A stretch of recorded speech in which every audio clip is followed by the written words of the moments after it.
So this presentation is going to be on glycolysis, gluconeogenesis, and the role of aldolase gene expression by Martha Ugalde for Concepts of Biochemistry, Dr. Cook.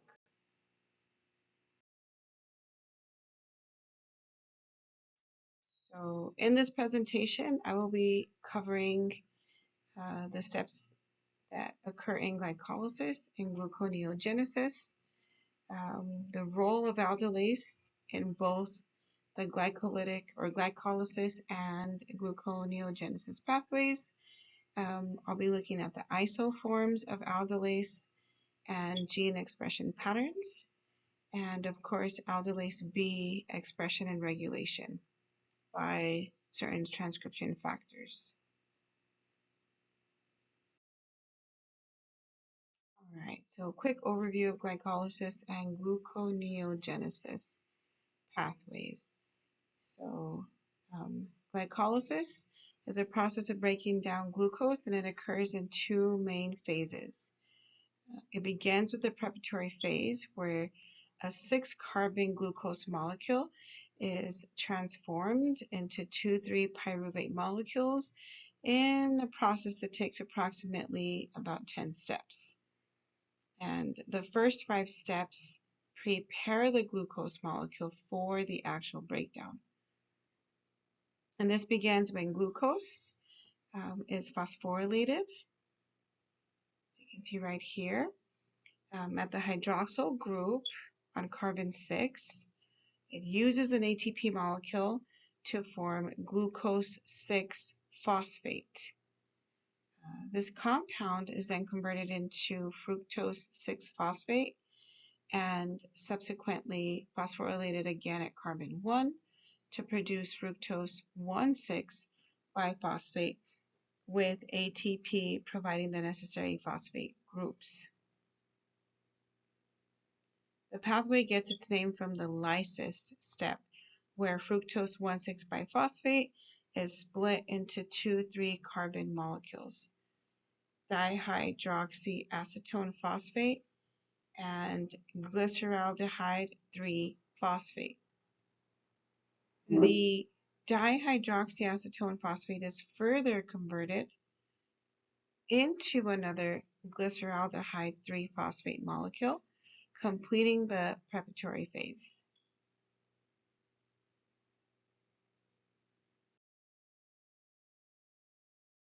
So in the journey of glycolysis, 2 molecules of ATP are initially used to prepare the glucose for this breakdown. The breakdown into 2,3-carbon pieces, which sets the stage for a rewarding energy return. During this preparatory phase, ATP energizes the intermediates, transforming the carbon chains of all metabolized hexoses into glyceraldehyde 3-phosphate. The real energy gain happens in the payoff phase. Here, glyceraldehyde 3-phosphate molecule is oxidized and phosphorylated, forming 1,3-biphosphoglycerate without using ATP.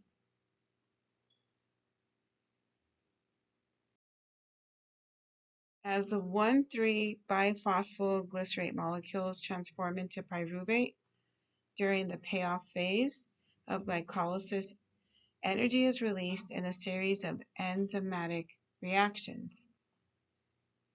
This energy release facilitates the phosphorylation of 4 ADP molecules into 4 ATP molecules. Because of the fact that 2 ATP molecules were already consumed during the preparatory phase, the overall process yields a net gain of 2 ATP molecules per glucose molecule. In addition to the ATP production, the oxidation of glyceraldehyde 3-phosphate results in the formation of 2 molecules of NADH. These NADH molecules serve as crucial electron carriers, capturing and conserving energy that can later be utilized in the electron transport chain for further ATP production.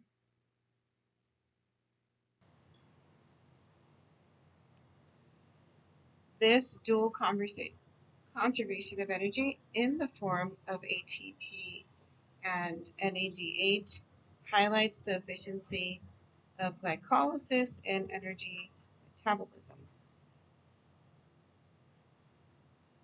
So as you can see in this diagram, energy is released in a series of enzymatic reactions, a net gain of 2 ATP because of the 2 that were consumed initially, and then of course the formation of 2 NADH molecules. Alright, so the fate of pyruvate. After glycolysis, pyruvate can be metabolized through one of the 3 main pathways. In aerobic conditions, particularly in organisms and tissues with sufficient oxygen, pyruvate is converted into acetyl coenzyme A, losing a carboxyl group as carbon dioxide. The acetyl group then enters the citric acid cycle, where it is fully oxidized to carbon dioxide. And then the released electrons are transferred to oxygen, forming water. This electron transfer drives ATP synthesis in mitochondria. The second pathway is the lactic acid fermentation, where pyruvate is reduced to lactate, especially in low oxygen conditions like intense muscle activity. This process regenerates NAD+ from NADH, allowing glycolysis to continue. Some cells, like those in the retina and red blood cells, convert glucose to lactate even with oxygen, as do certain microorganisms in anaerobic conditions. The third route is ethanol fermentation, where pyruvate is converted into ethanol and carbon dioxide. This occurs in some plant tissues, certain invertebrates, protists, and microorganisms like yeast. Under low oxygen or anaerobic conditions, this takes place. So as you can see here, citric acid cycle would be this pathway. It's converted into acetyl coenzyme A and producing the carbon dioxide in the water. And in yeast, we would get the production of ethanol, carbon dioxide, or lactate, which occurs in muscle cells or erythrocytes or other cells for different microorganisms. So some recent research that has to do with mitochondrial pyruvate carrier, MPC, and yeast. So this research from the Martineau lab has illuminated the role of the mitochondrial pyruvate carrier, which I'll be referring to as MPC in yeast. It highlights its function and regulation in different growth conditions. So in yeast, MPC forms distinct complexes depending on whether the cells are in a fermentative or respiratory state. So MPC ferm for the fermentative state, or MPCOX for the respiratory state. MPC ferm consists of MPC1 and MPC2, while MPCOX is made of MPC1 and MPC3. MPCOX is more efficient in transporting pyruvate, allowing for higher respiratory activity, and this switch between the complexes helps yeast adapt to different metabolic states, underscoring the MPC's importance in coordinating energy metabolism. These findings are significant because similar mechanisms are implicated in cancer, cell metabolism, where impaired MPC functions shift metabolism from oxidative to glycolytic, supporting rapid cell proliferation. Understanding this MPC regulation provides insights into metabolic reprogramming and is crucial in both normal physiology and, of course, in disease. So here in this diagram of the MPC carrier in yeast, we have the yeast respiration pathway from glycerol to pyruvate. You can see the complexes that I highlighted initially right here.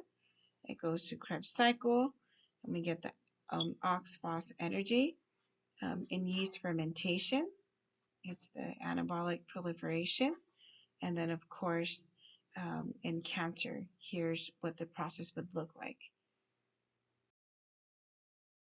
All right, how is aldolase involved in both glycolysis and gluconeogenesis?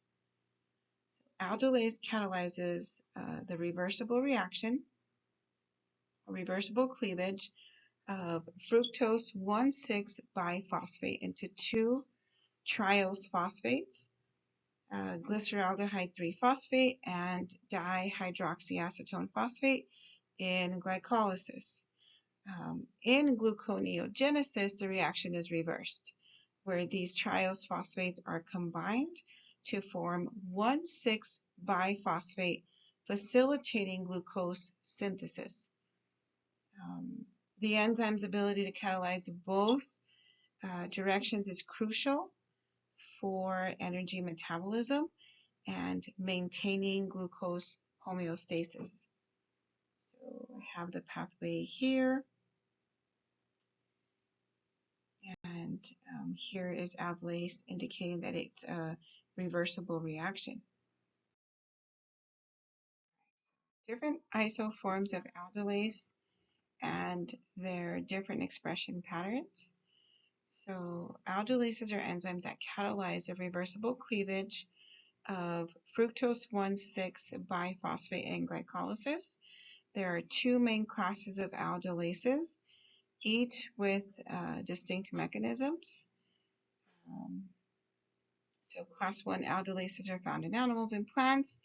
They function by forming a Schiff base intermediate. The active site of the enzyme uses a lysine residue to form a covalent bond with the substrate, resulting in the formation of an imine or a Schiff base. This mechanism involves the nucleophilic attack on the carbonyl carbon of fructose 1,6 biphosphate, facilitating the cleavage of the carbon-carbon bond. The formation of the Schiff base stabilizes the carb anion intermediate. Class 2 aldolases. These are enzymes present in fungi and bacteria. Unlike class 1, they do not form a Schiff base. Instead, they utilize a zinc ion at the active site.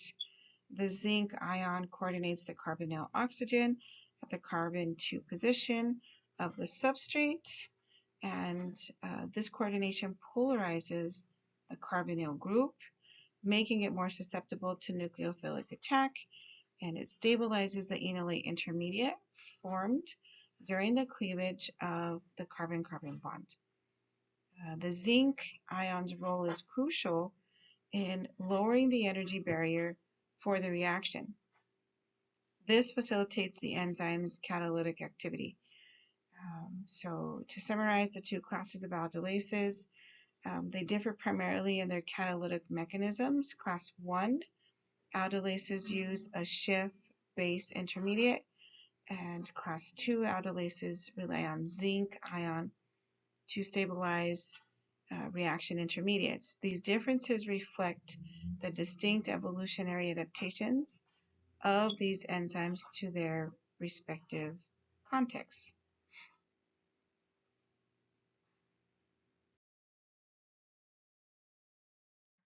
So how is aldolase B expression regulated by transcription factors HNF1, HNF3, and C, EPB, and DBP.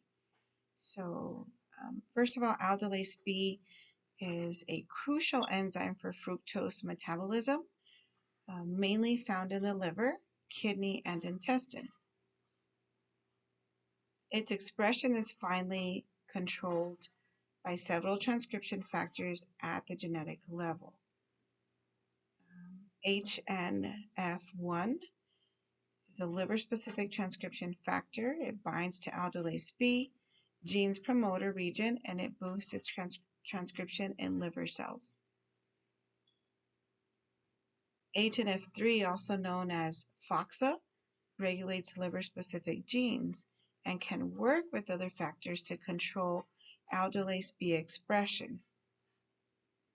CEBP responds to metabolic changes by binding to a specific DNA sequence called the CCAAT or cat box in the aldolase B promoter, affecting its transcription. DBP, which is part of a family of proteins that regulates genes on the time of day, binds to D-box elements in the promoter, potentially adjusting gene expression according to the body's circadian rhythms. Together, these factors ensure that aldolase B is produced as needed to meet the metabolic demands of the liver and other tissues.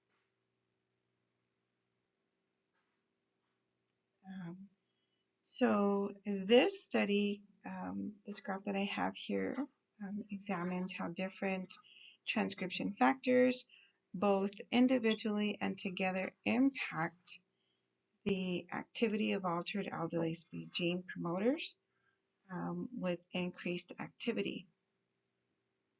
So specifically, a segment of the B-cat construct, it lacks a region called element DE, while the cat mutant aldolase B-cat construct has a specific site instead of nucleotides. These experiments were conducted under conditions similar to those in a previous figure. So these modifications help researchers understand how changes in promoter regions affect gene expression. So to summarize my presentation, glycolysis and gluconeogenesis pathways. Glycolysis is a process by which glucose is broken down in cells to produce energy in the form of ATP. It happens in the cytoplasm. It involves converting glucose into pyruvate, generating small energy amounts quickly.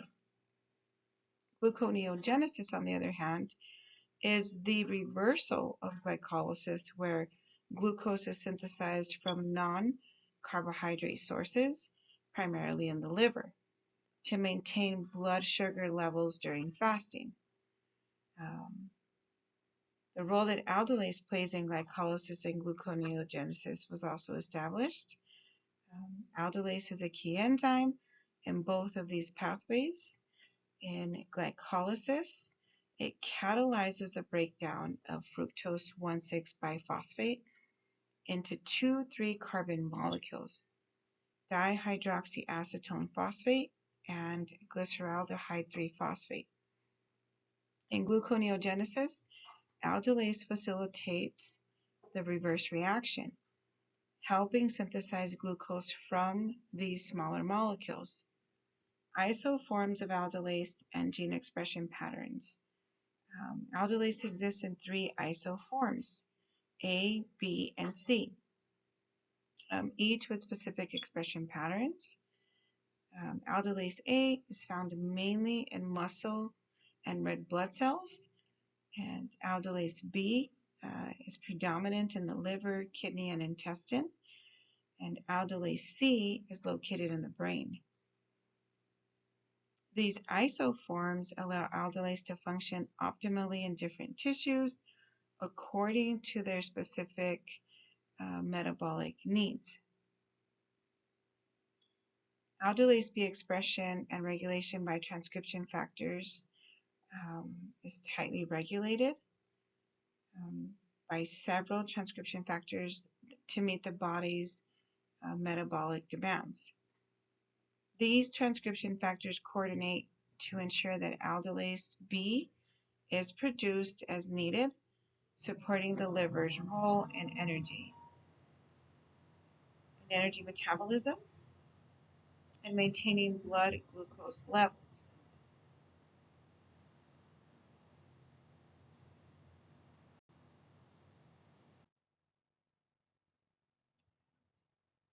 These are the references that I utilized for my presentation.